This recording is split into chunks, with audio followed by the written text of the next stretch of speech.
August 9th, 1939, Berlin. 3 weeks before Germany invaded Poland, Reich Marshal Hermann Goering stands before a crowd of assembled Nazi officials and makes a promise that will haunt him for the rest of his life. No enemy bomber can reach the Ruhr, he declares, his chest glittering with medals from his days as a World War I fighter ace. If one reaches the Ruhr, my name is not Goering. You may call me Meyer. The crowd erupts in applause. Goering's competence is absolute. He commands the most powerful air force in Europe. Hitler personally chose him. He's a war hero with 22 aerial victories. How could any enemy possibly bomb Germany? 5 years later, Berliners huddle in bomb shelters as RAF bombers tear their city apart for the 363rd time. They're not cheering anymore.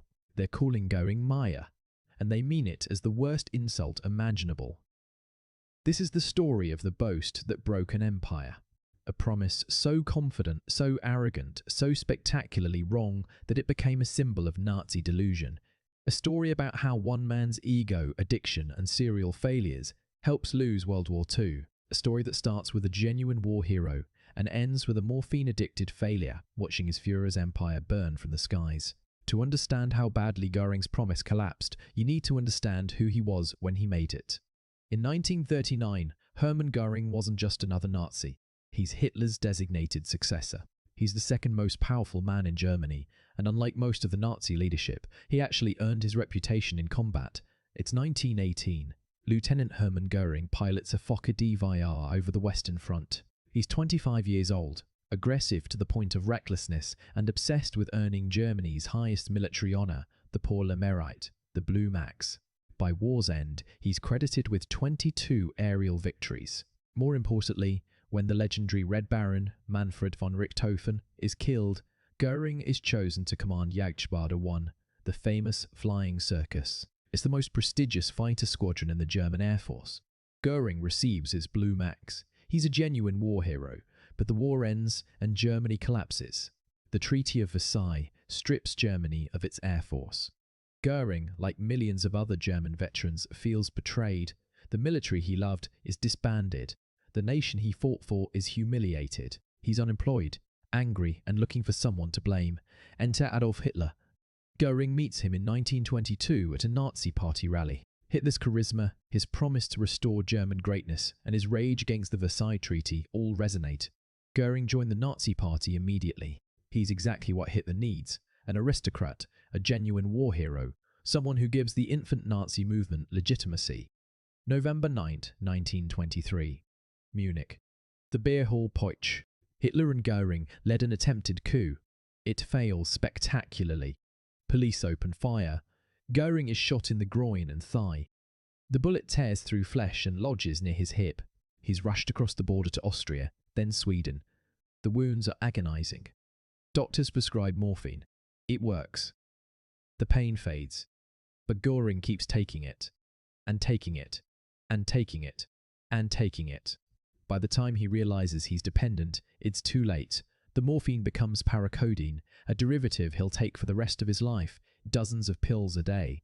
His weight balloons, his judgment clouds, but he's loyal to Hitler, and that's what matters. Hitler becomes Chancellor. Goering is rewarded.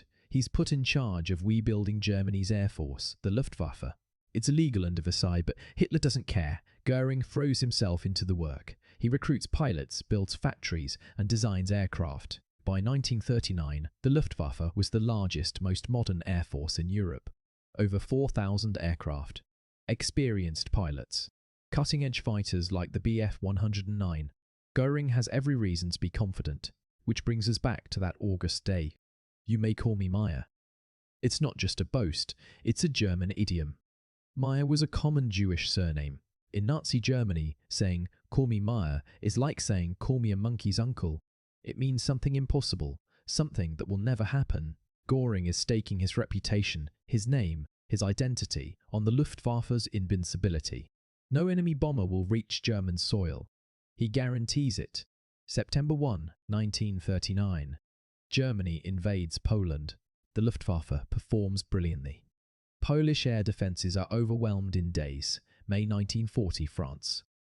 The Luftwaffe supports the Blitzkrieg. French and British forces are routed. Goering's confidence seems justified. The Luftwaffe is unstoppable. Then comes Britain. July 1940.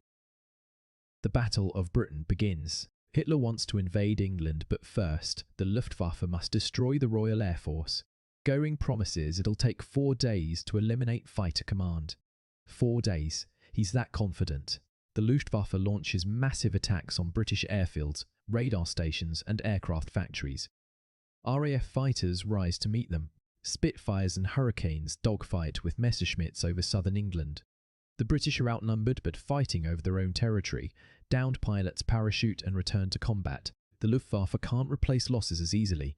August 1940. The battle intensifies. Goering makes tactical blunders. He switches targets, attacking cities instead of focusing on airfields. He underestimates British production. He overestimates German capabilities. And then, on the night of August 24-25, something happens that changes everything. German bombers, trying to hit military targets in London, accidentally dropped bombs on civilian areas. It's unintentional, a navigation error in the dark. But Churchill sees an opportunity. The next night, August 25, he orders Bomber Command to strike Berlin. August 25-26, 1940, RAF bombers cross the North Sea. It's a tiny force, fewer than 100 aircraft. They reach Berlin around midnight. The city is unprepared. Berliners have been told their capital is unreachable. Goering promised. The bombs fall. Damage is minimal. Fewer than a dozen people are killed. But the psychological impact is enormous. Goering's promise is broken. Less than a year after he made it, the Germans start calling him Meyer. At first, it's whispered jokes, dark humour in beer halls. Good evening, Herr Meyer. But the mockery spreads. Every raid makes it worse. By 1941, German civilians are openly ridiculing him. His credibility is shattered. Hitler is furious. Goering has humiliated the Reich. But that's just the beginning. Because Berlin isn't just raided once. It's raided again, and again, and again. Throughout 1940 and 1941, RAF bombers kept coming. The raids are small at first, more symbolic than destructive, but they're relentless. Berliners spend nights in shelters. The myth of German invincibility crumbles. Then, Goering makes another promise. This one is even worse. December 1942. Stalingrad. The German 6th Army, over 250,000 men, is encircled by Soviet forces. Hitler refuses to allow a breakout. General Friedrich Paulus requests permission to retreat. Hitler denies it.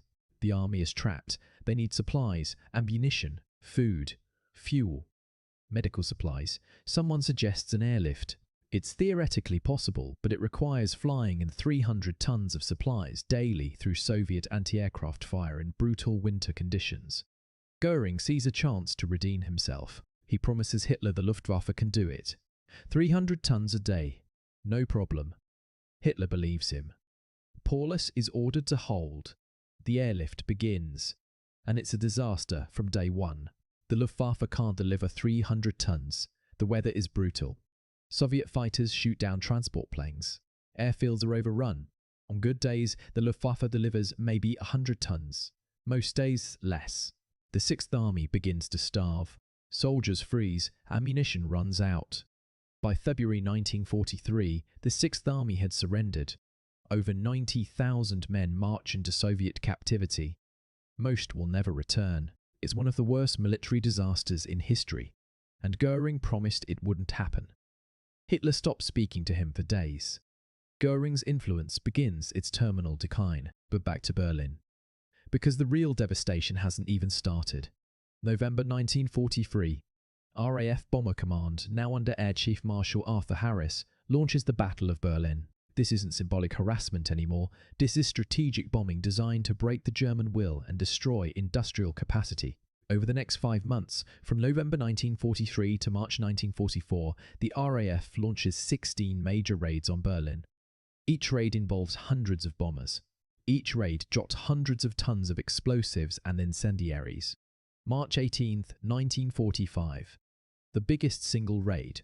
Over 1,250 bombers attack Berlin in broad daylight. American B-17s and B-24s, escorted by hundreds of P-51 Mustangs. The German capital is hit with over 1,500 tons of bombs in a single day.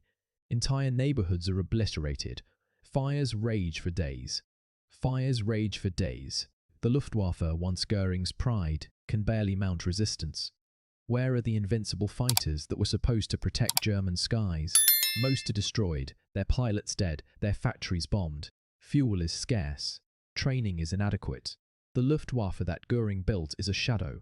By war's end, Berlin had been bombed 363 times. British bombers dropped 45,517 tons of bombs. American aircraft dropped 22,090 tons. About a third of Berlin's buildings are destroyed. 80% of the city centre is rubble. Tens of thousands of civilians are dead. And every single bomb is a refutation of Goering's promise. You may call me Meyer. Germans don't just call him Meyer. They call him the Fat One, the Iron Man with bitter sarcasm, Hermann the morphine addict. His reputation is destroyed. His credibility is gone. By 1945, Hitler barely acknowledged him. Goering spends his time at his country estate, Karenhall, surrounded by stolen art and boxes of parakadine pills, watching the Reich collapse. What went wrong? How did a genuine war hero make such catastrophic promises? Part of it is overconfidence. The Luftwaffe dominated early campaigns. Goering assumed that dominance would continue. He didn't account for British resilience, American industrial power, or the limits of German production. Part of it is his addiction. Parakadine affects judgment. Goering's decision-making deteriorated throughout the war. His obesity, his lethargy, and his inability to grasp strategic realities were all compounded by the drugs. But the biggest factor is simple. Goering was a Nazi. He believed the propaganda. He thought German technological superiority and racial purity guaranteed victory. He underestimated enemies he considered inferior. British? Decadent. Americans? Weak. Soviets? Subhuman. Every promise Goering made was built on Nazi ideology's fundamental lie that Germany was inherently superior and therefore invincible. Reality didn't care about ideology. RAF Bomber Command didn't care that Goering was a decorated ace. The laws of logistics, industrial production, and strategic planning don't bend to confidence or propaganda. Goering promised the impossible, and reality punished him for it. The Call Me Meyer boast became so infamous that it entered popular culture. Allied propaganda used it mercilessly. British bombers painted the quote on their fuselages, "If one reaches the Ruhr, you may call me Meyer." German civilians used it as code. When sirens wailed, they'd say, "Herr Meyer is calling." It was their way of mocking the man who promised them safety and delivered apocalypse. April 1945. Berlin is surrounded. Hitler is in his bunker. Goering, at Karenhall, sends a telegram suggesting he take over since Hitler is trapped.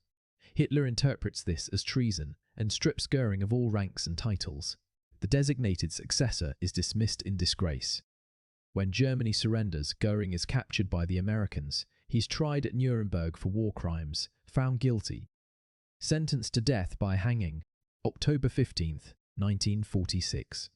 The night before his execution, Goering swallowed a cyanide capsule smuggled into his cell. He denies the Allies even his death.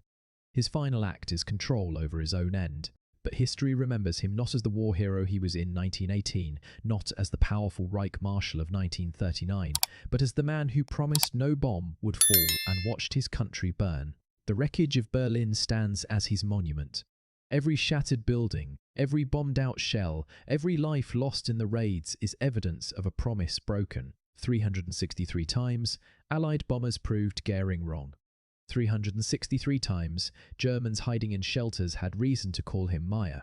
The lesson isn't just about Goering, it's about hubris, about promises made on ideology instead of reality, about leaders who believe their own propaganda so completely that they guarantee the impossible. Goering's boast should have been a warning. Instead, it became policy, and policy built on delusion, no matter how confidently delivered, collapses when it meets the real world. So here's my question for you. Why do leaders keep making promises like Goering's? Why does hubris triumph over strategic thinking even when the consequences are catastrophic? Drop a comment and tell me what you think. Is it ego, ideology, the belief that willpower can overcome reality? And if you found this story fascinating, hit that like button, subscribe, and turn on notifications. Next time, we're diving into another impossible promise from World War II. Another moment where confidence met reality and reality won decisively. Until then, remember, confidence without capability is just noise. Promises without logistics are just propaganda. And when you guarantee the impossible, reality will spend the next 6 years making you regret it. That's not leadership. That's just setting yourself up to be called Meyer.